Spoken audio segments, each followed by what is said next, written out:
Hey Cal, you want to hear a knock knock joke? Okay. Alright, knock knock. Who's there? Beak. Be cool. Because I'm Batman.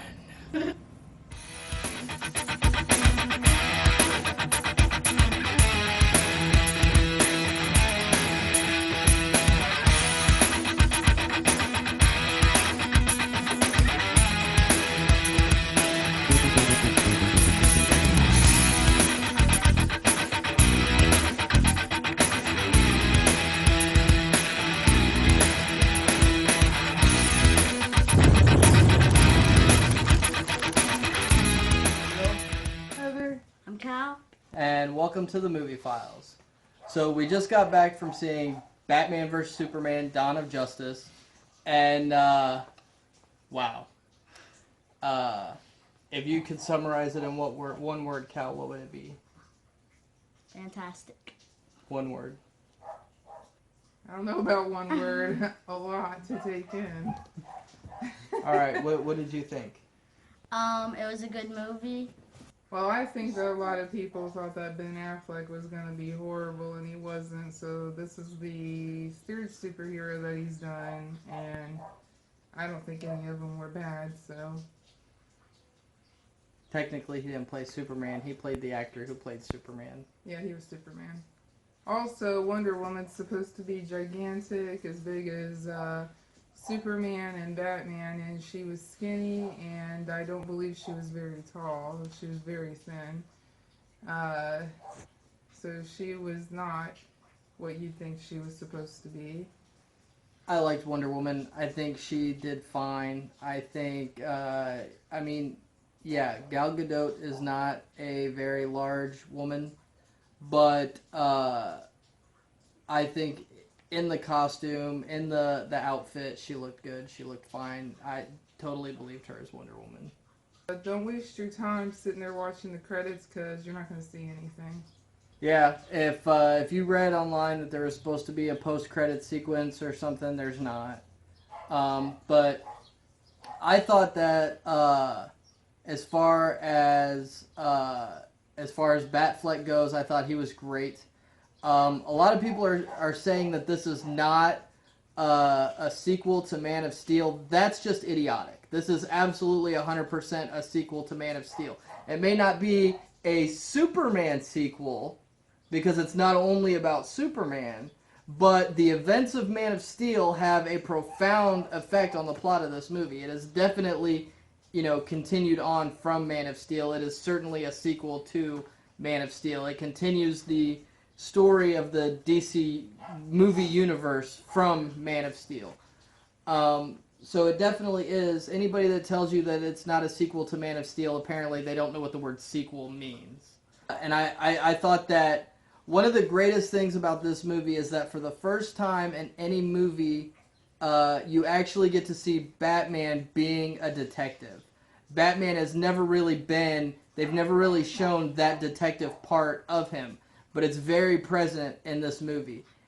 He is he spends the whole movie following clues, piecing this together, piecing that together. That part is just right there. It just makes Ben Affleck's version of Batman probably one of the best Batman movie versions that there's been yet. It's a very long movie, but it keeps pace pretty well. And I think a lot of the negative reviews, I think, stem from this is not your average comic book movie. This is not your average superhero, summer action, popcorn movie. Yes, it's got all those things, but it also has subtext. It also has nuance. It also has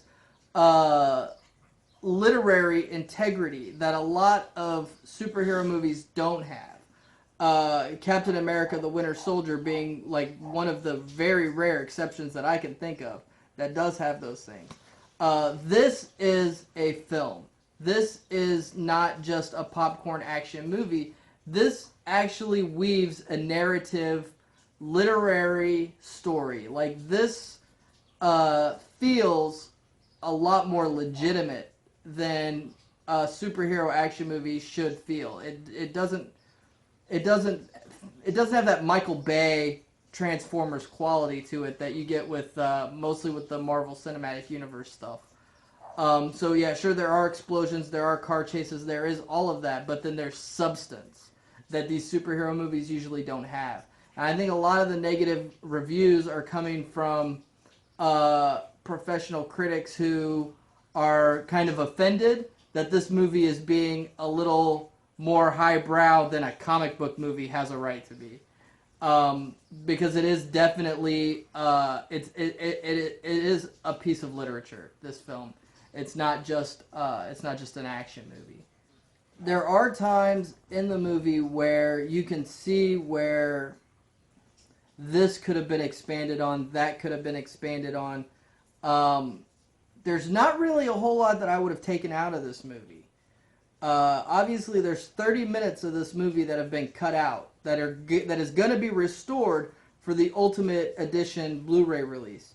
So this will be a 3-hour movie come Blu-ray, and I think that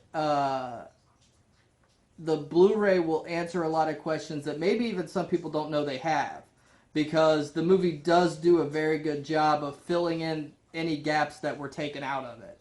But there are some areas where you can see, this could have been expanded on, that could have been expanded on. Now, one thing that I will say is the Justice League cameos. A lot of criticism from this movie is that they were forced. I did not think they were forced at all. I thought that they fit perfectly with what they were doing with those Justice League cameos. They weren't just, I didn't feel, just shoved in there just because. I've heard a lot of other critics that have been saying that that they feel that it was just shoehorned in, to set up the next movie, and I didn't feel that way at all. Again, I feel, without giving too much away, I feel that this lends to building Batman as a detective. I'll put it that way. What did you think about the Justice League cameos? I didn't think they were long enough. I don't even know who the one guy was. Cyborg? Oh, okay. Yeah, right now, Superman Returns has a higher rating on Rotten Tomatoes than this movie. That blows my mind. This movie is not boring like Superman Returns was. And I don't hate Superman Returns. It's a fine enough movie. I get what Bryan Singer was trying to do with it, and it was okay for that. But yeah, this is definitely, I'm giving this a 3. It's damn near perfect, but it's got some flaws. And most of those flaws center around Lex Luthor. He was horrible. I really hated... he was more like the Joker. Yeah. He was a Joker with no makeup. Or the Riddler, even. Yeah. He was not Lex Luthor. Lex Luthor is supposed to be... Smart. Lex Luthor is supposed to be calm, calculating, brilliant. He's not supposed to be crazy. Yeah, if we never see Jesse Eisenberg's Lex Luthor again, I'll be happy. It was terrible. It was horrible. I hated it. And yeah, most of what I fault this movie on comes from that. So yeah, I've got a lot more to say about this movie that involves spoilers. So I may do another spoiler video. But make sure that you check out my full review on TheBlaze on Monday. Thanks for watching, and have a nice day. Hi everyone. If you enjoyed this video, be sure to like, share, subscribe, follow me on Facebook and Twitter, and make sure you head on over to TheBlaze and check out my weekly column where I do movie reviews and general Hollywood industry commentary. You can find the links for all those things in the description below. Thanks for watching, and have a nice day. Hey everyone, if this seems a little choppy at the end, we did have some technical difficulties, and unfortunately we did have to cut out some of our final thoughts. But just so everybody knows that we were all agreed, Heather and Cal and I were all agreed that this film did get 3 out of 4.